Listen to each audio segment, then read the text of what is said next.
Praise the Lord. கர்த்தருடைய நாமத்துக்கு மகிமை உண்டாவதாக. நம்ம அநேக காரியங்களுக்காக தேவனுக்கு நன்றி செலுத்துகிறோம். ஆனால் சில காரியங்களை நாம் மறந்து விடுகிறோம். இந்த உலகத்தில் எத்தனையோ பேருக்கு வாய் பேச முடியாமல் இருக்கிறாங்க, ஊமைகளாக பிறந்திருக்காங்க. எத்தனையோருக்கு செவித்திறன் இல்லை, காது கேட்காத மக்கள் இருக்கிறாங்க. இன்னும் கண்கள் தெரியாமல் குருடர்களாக பிறந்திருக்கிறாங்க, நடக்க முடியாமல் நொண்டிகளாக இருக்காங்க. இதற்காகலாம் நம்ம என்றைக்காவது நம்ம பெற்றுக்கொண்டிருக்கிற இந்த கண் பார்வைக்காக, பேச்சு திறனுக்காக, செவித்திறனுக்காக நன்றி செலுத்திக்கிறோமா? ஒரு முறை நான் விருதுநகருக்கு ஒரு பெண்கள் கூட்டத்துக்கு போயிருந்தேன். அப்போது பாடல் வேளையில் நான் எல்லாரும் கரங்களை தட்டி பாடுவோம் என்று சொல்லும்போது திடீரென்று ஒரு சகோதரியை பார்க்கும்போது அழுது கொண்டே இருந்தாங்க. எனக்கு காரணமே தெரியலை. அந்த இன்டர்வெல்லில் ஜூஸ் கொடுத்தாங்க. நான் இப்போ தேடி போனேன், அந்த சகோதரியை கண்டிப்பாக பார்த்து கேட்கணும்னு சொல்லும்போது அவங்களும் அவங்களுடைய சின்ன மகனும் நின்று கொண்டு இருந்தாங்க. சின்ன மகன் கையில் 2 கையிலையும் அந்த ஜூஸ் கப் இருந்தது. இப்போ நான் போய் கேட்டேன், அம்மா 2 கப் வச்சுக்கானோன்னு அந்த சகோதரி அந்த சாரியை முந்தாடி எடுத்து போத்திட்டு நின்னாங்க. அவங்களுடைய கரங்களை நான் பார்க்கலை. அப்போ அந்த சின்ன சிறுவன் சொன்னால், 1 கப் எனக்கு, அடுத்த கப் எங்கள் அம்மாவுக்குன்னு சொன்னோன்னே நான் அப்படியே அவங்கள பார்க்கும்போது 2 கைகளும் இல்லை. அவங்க கூலி வேலை செய்து கட்டட தொழிலாளியாக இருந்திருக்காங்க. மாடியில் வேலை செய்யும்போது அந்த எலக்ட்ரிஷியன் வேலையும் நடந்திருக்குது. தெரியாமல் மிதிச்சனால மேலே மாடியிலேருந்து கீழே தூக்கி போடப்பட்டிருக்காங்க. மாரியம்மாள் 2 கையும் உடஞ்சிடுச்சு எடுத்துக்கோங்க. இப்போ ஆஸ்பத்திரியில் இருக்கும்போது அவங்களுக்கு ரொம்ப வேதனை. நான் என்னை பிழைச்சாலும் 2 கையும் இல்லை, என் கணவனுக்கும் பிள்ளைகளுக்கு நான் எப்படி ஆதரவாக இருக்க முடியும்னு சொல்லி அவங்களுக்கு நீட்ட முடிவுத்துக்கோங்க. அந்த முடியை கத்திரிக்கோல் எடுத்து அவங்களுடைய கணவன் வெட்டிட்டாங்க. ஏன்னா அதை பேண முடியாதுன்னு சொல்லி இப்படி அவங்க ஆஸ்பத்திரியில் இருக்கும்போது ஒரு சகோதரி போய் வேத புஸ்தகத்தோடு சென்று அவங்களுக்காக ஜெபம் பண்ணிக்காங்க. அப்படிப்பட்ட சூழ்நிலை ஒரு சமாதானத்தை பெற்றுக்கொண்டாங்க. இப்போ அவங்க சொன்னாங்க, நான் இந்த கிறிஸ்துவே சேவிப்பேன், ஏன்னா இந்த உலகத்தில் இனி நான் சமாதானமாக வாழணும்னா அவர் தான் எனக்கு ஆதாரம்னு சொல்லிட்டு வீட்டுக்கு போகும்போது போகிற வழியில் ஒரு ஆலயம், அந்த ஆலயத்தில் போய் அந்த போதகரை சந்திக்கிறாங்க.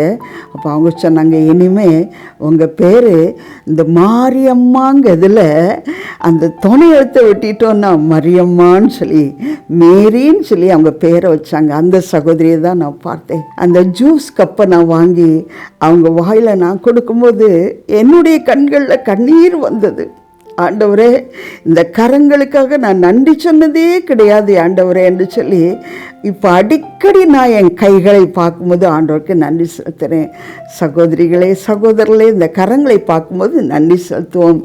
இன்றைக்கு நான் உங்களோடு பகிர்ந்து கொள்வது, இந்த 2 கரம் கூப்பி ஜெபிப்போம். 2 கரம் கூப்பி ஜெபிப்போம். இது இயேசு கிறிஸ்து, இது நானும் இயேசுவும். இயேசுவோடு நான் ஜெபிக்கும் போது இணைந்திருக்கிறோம். எனக்கும் இயேசுவுக்கும் இடையில் எதுவும் கிடையாது. இயேசுவே உமக்கு ஸ்தோத்திரம் என்று சொல்லி நம்ம இந்த ஜெப வாழ்க்கையை நடத்தணும். 1 சாமுவேல் 1ஆம் அதிகாரத்தில் அன்னாள் என்கிற சகோதரியை பார்க்குறோம். இந்த சகோதரி, இந்த அன்னாள் தனக்காக ஜெபித்தார்.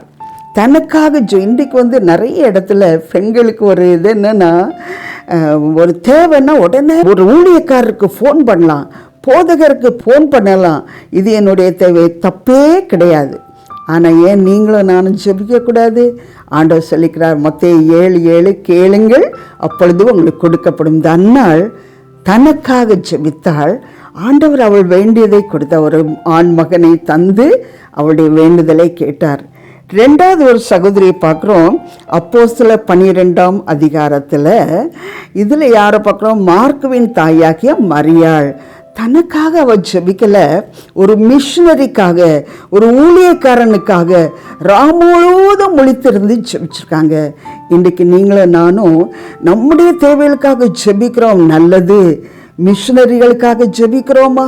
வட இந்தியா பகுதியில், தமிழ்நாட்டில் பல வேதனைகள் மத்தியில், பல தேவைகள் மத்தியில், இன்றைக்கு நம்மெல்லாம் சுவிட்சு போட்டால் ஃபேன் ஓடுது, லைட் எரியுது. அங்கே கரண்டே இல்லாத இடங்களில் ஊழியம் செய்கிறாங்க. எத்தனையோ எதிர்ப்புகள் மத்தியில் ஊழியம் செய்கிறாங்க. மிஷனரிகளுக்காக நம்ம ஜெபிக்க கடமைப்பட்டிருக்கோம். அன்றைக்கு அந்த மரியாள் ஜெபித்ததுனால ஒரு பெரிய அற்புதம் நடந்து பேதருக்கு விடுதலை பெற்றது. அடுத்த சகோதரி யார்னா எஸ்தர் 4ஆம் அதிகாரம் 16ஆம் வசனத்தில் எஸ்தரும் தன் தோழிகளும் சேர்ந்து ஜெபிக்கிறாங்க. எதற்காக ஜெபித்தாங்கன்னா தன் குலத்துக்காக ஜெபிச்சாங்க. தனி ஜெபத்தில் தன்னுடைய தேவைக்காக ஜெபித்த அன்னாளை பார்த்தோம். மிஷனரிக்காக ஜெபித்த ஒரு மரியாளை பார்த்தோம். இப்போ தன்னுடைய குலத்துக்காகவே, யூத குலம் முழுவதும் ஒரு நாளில் அழிக்கப்பட போகிறாங்கன்னு சொல்லி அவள் என்ன சொல்கிறான்னா, நீர் போய் சூசானில் இருக்க யூதரையெல்லாம் கூடி வர செய்து 3 நாள் அல்லும் பகலும் புசியாமலும் குடியாமலும் இருந்து எனக்காக உபவாசம் பண்ணுங்கள், நானும் என் தாதிமாரும் உபவாசம் பண்ணுவோம். இவ்விதமாய் சட்டத்தை மீறி ராஜாவினிடத்தில் பிரவேசிப்பேன், நான் செத்தாலும் சாகிறேன் என்று சொல்ல, செத்தாலும் சாகிறேன் என் குலத்துக்காக. கரங்கூப்பி ஜெபிச்சாங்க, கரங்கூப்பி ஜெபித்தாங்க. காரியம் மாறுதலாய் முடிந்தது. ஜெபமே ஜெயம் என்று நம்ம எல்லாருக்கும் தெரியும் இல்லையா? அதனால் அந்த கரங்களை கூப்பி ஜெபிப்போம். சவுத் கொரியா என்று சொன்ன உடனே நம்ம எல்லாருக்கும் ஞாபகம் வருது பாஸ்டர் பால் யாங்கிச்சோ. இந்த பால் யாங்கிச்சோ பெரிய காரியங்களை சேர்க்காங்க. இல்லாதவைகளை இருக்கிறவைகளை போல் அழைக்கிற தேவன் என்று சொல்லி அவர் நம்பி பெரிய ஆசீர்வாதங்களை கேட்டு பெற்றிருக்காங்க. ஆனால் இந்த பால் யாங்கிச்சோக்காக 2 சகோதரிகள் கரங்கூப்பி ஜெபித்தது நிமித்தமாக இந்த பால் யாங்கிச்சோ ரட்சிக்கப்பட்டார்.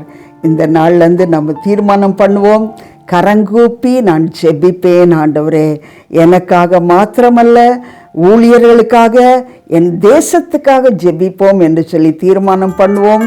கர்த்தர் நம்மை ஆசீர்வதிப்பாராக. ஆமேன்.